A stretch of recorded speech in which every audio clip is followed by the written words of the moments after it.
Welcome back, guys. So finally we've got the Dreamcade replay in our hands, and today I'm going to give you guys my first impressions of the device. So first off, we'll just go ahead and take it out of the box, take a look at it. But we have been waiting for a long time for this thing. There's been numerous delays and a lot of little things going on here. People who are backers of this project, there's a lot of people still waiting to get there. So there's this whole fiasco with Amazon supposedly right now. There are people who didn't back this, who bought this on Dreamcade's own little web store, who have been receiving theirs before backers. So it's really been kind of an odd experience for some. There's a lot of frustrations out there. People are impatient, people are mad. Myself included. I'm very impatient. I don't want to be waiting and being BS to, but they made some mistakes. Hopefully they learn from their mistakes. And people, everybody should be getting this in their hands who backed it. It's just unfortunate that it's not going as planned. Here's the actual unit, which kind of disappointing. It's just an off-the-shelf case pretty much. Very minor customization to it. Dreamcade, stuff on top. Pretty much an Alibaba customization special. Anybody could have gotten these units done and got some cheap packaging put together, but that's beside the point. It is a little annoying that we didn't get a custom case like we were originally led to believe, but this is a mini PC, with some respectable specs compared to, the single board computers a lot of us have been messing around with. But, don't get it twisted. This is a Windows 10 mini PC. So my first experience with this, it's fairly typical. It did take nearly an hour to get this thing up and running before I even got into the user interface or the front end, the Dreamcade Replay front end. Nearly an hour.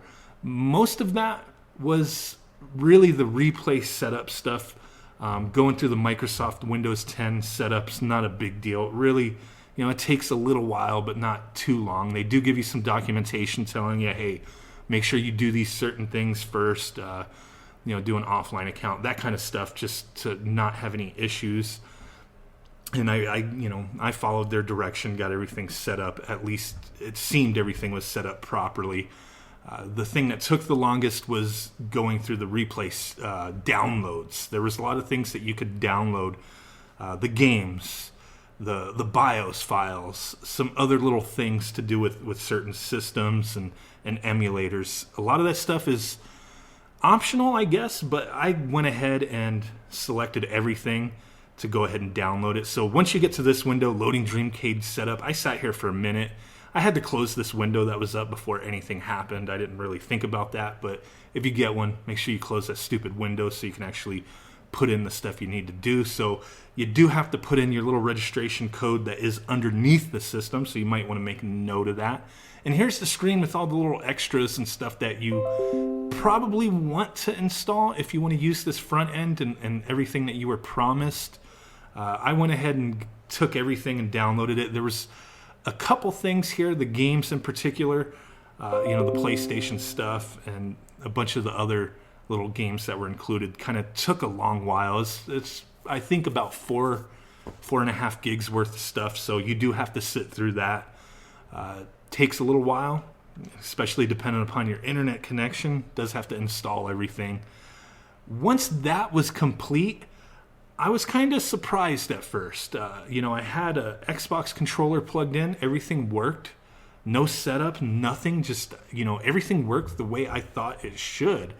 But after rebooting, I'm constantly prompt to this nonsense, to these, hey, input your controls. Every time that the front end loads up, this is what I see.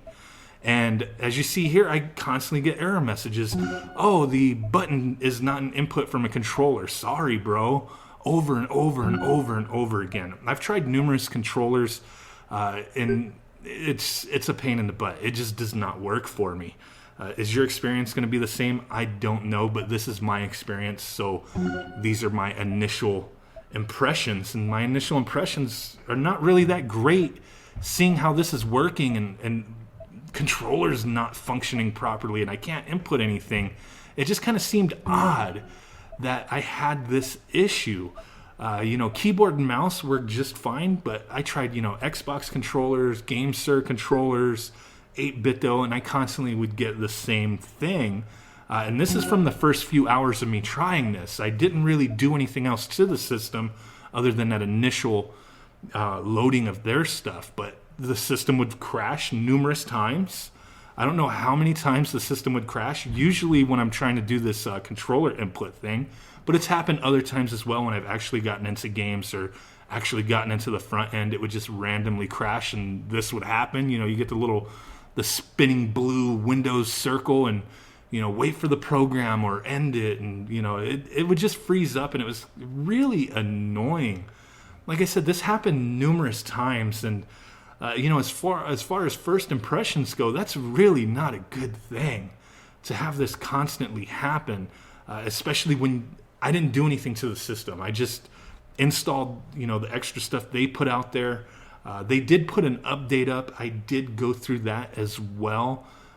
Made sure everything was up to date, and constantly just, sometimes I'd get this blank screen with no controller on it, and the same thing, your inputs are not from an actual controller, and I would get caught up in this loop of oddness with the controllers, which just really put me off from the get-go. Like I said, my first boot up of the system, everything worked decently well. I did have some concern and issue with the front end being a little clunky and slow, some things being a little fidgety with entering into menus and whatnot. It could have been partially the controller, I don't know, but it just really seemed slow and clunky, and it just nonstop, like I said, with these controller issues. Really disappointing. I don't know why, from my first boot up to rebooting the system, I had something to do. I left, turned the system off, did a safe shutdown, proper shutdown, came back, booted it up, boots right into the front end, just takes a moment. And I'm just constantly greeted with this. So really frustrating stuff. These guys had kept us waiting for a long time. They missed deadlines. They missed delivery dates. Expectations that they set. They're delay after delay after delay. Okay, this is what we're doing. This is when you'll receive it by. This is our cutoff date. All these kind of things. And, now we're being delivered something like this. These controller issues is a big thing. Loading up the front end being real clunky and slow is another thing that's really disappointing. I did get to test out a handful of games. I did load up a bunch of games for NES and a couple other systems to try to test things out. And honestly, the emulators, they are not optimized whatsoever. They want to rant and rave and say this is way more powerful than a Raspberry Pi. But why do I have to put in more work to play these games in a decent way than I have to on a Raspberry Pi running RetroPie? Nintendo 64, sound doesn't work. It's a well-known issue. A lot of people are reporting it. Dreamcade Replay, our sound doesn't work on Nintendo 64. What do? Oh, go to the community website, the little clunky community website, and there's some help there. But what they're telling you to do is you got to tinker with this thing. You really have to tinker with this to get this to perform the way we expected it to perform. NES, Super Nintendo, Sega Genesis, every emulator I have played or every game that I have played for these systems, there is massive screen tearing and a softness to every game pretty much. Screen tearing in just about everything I've played, and it looks like garbage. I cannot play Super Mario Bros. 1 with tons of screen tearing. My microwave can play Super Mario Bros. 1 without screen tearing. So I don't understand what the deal is here. Why would they ship this unoptimized to where everything looks like crap and runs like crap? These issues that I'm pointing out, and I'm sure you can see the screen tearing, it is horrible. You can fix that. You can fix most of these little issues, but that's not what we were sold. We were sold a system that everything all in one, ready to go, just add your games, do this, do that, and bam, you're in it to win it. But this thing, no, it's just a joke. We have to put in work. For something being sold to us this way, really there should have been some more stuff done to optimize the system. A lot more testing with the user interface, optimizing the emulators and whatnot. You know, this stuff, it just runs worse than it does on a Raspberry Pi image that you can do yourself, burn to a micro SD card, add your ROMs in less time than it takes for this system to initially boot up and get set up. So, and that's without any tinkering, just, you know, burning the basic Raspberry Retro Pi image and then setting up your Wi-Fi or your Ethernet and loading some games up, doing your controller configuration and just going. That's not really cool, you know. It kind of sucks. So, you know, these guys, they tried apparently, but I don't really see a lot of effort going on here.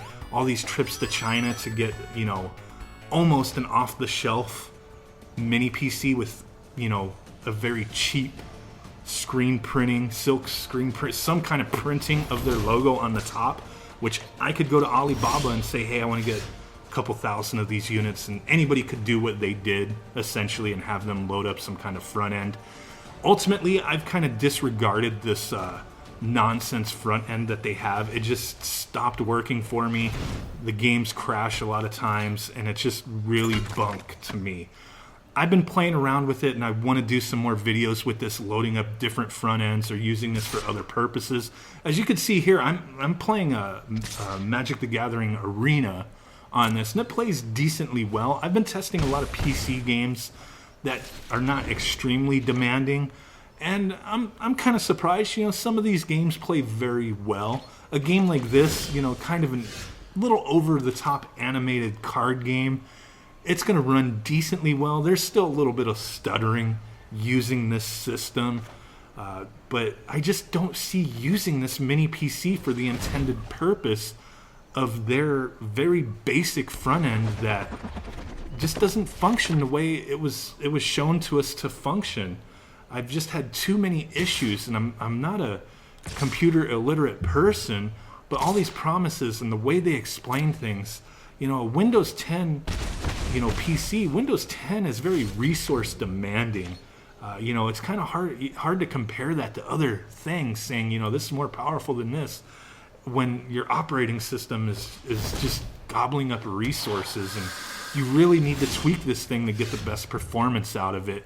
And if you want to use the Dreamcade Replay front end, you're really going to have to dig in, do emulator tweaks, change the actual emulators that are being used instead of MAME for pretty much everything. You know, you're going to have to change up Nintendo 64, add the things that you want to add. But why bother with their front end? You know, if you got one of these units and, you know, you don't want to resell it, or you're just like, whatever, it was only $100, not a big loss. You can always load up Launchbox, Big Box, other front ends as well.